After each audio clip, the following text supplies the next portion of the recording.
Good morning. So I just want to give people just something to think about regarding what the Bible's teaching. So in the Old Testament, there's verses that say, the Spirit returns to God who gave it. And people quote this at me to refute my view all the time. And I'll just tell you, I've thought about this a lot. It's a really bad proof text, especially if you think that means you go to heaven when you die, because that phrase was in the Old Testament. Okay? So the cross, Jesus hadn't come yet, cross hadn't happened yet. So do you believe in the harrowing of Hades? Oh man, someone spilled paint on the floor where there's no covering. So look, if you use that, and then you also point to Luke 16 as a literal story about what people who are dead, who are in the afterlife, they're not in heaven with God.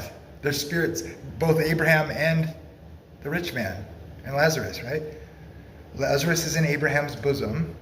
He sees Abraham, right, in there. Or however you take it literally, I'm not sure. No. They can't both be true. If the Spirit returns to God who gave it, means you go to heaven when you die in the Old Testament, then Luke 16 can't be literal, if that's your view.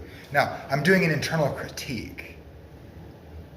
I neither think the Spirit returning to God who gave it means you go to heaven when you die. That's wrong. And taking Luke 16 as a literal story about the nature of the intermediate state, or death, the first death, neither of those are true. But people who argue against my view will say, but this verse says this, and then they'll say, see, Luke 16 is literal. They can't both mean that and be true. They would contradict each other. So what the reality is, you return to dust because you're mortal, and the breath that made you alive that God granted to humans goes back to him. That's what that's saying. And Luke 16 is about judgment in the world to come, and that some people are in God's hands and some people aren't. But it's not a literal story about your consciousness when you die. That's not the point of the story. There's many things you could point to as the point, but it's not about the nature of the intermediate state. Because if it were, it would contradict God's word, which plainly tells us about the state of the dead.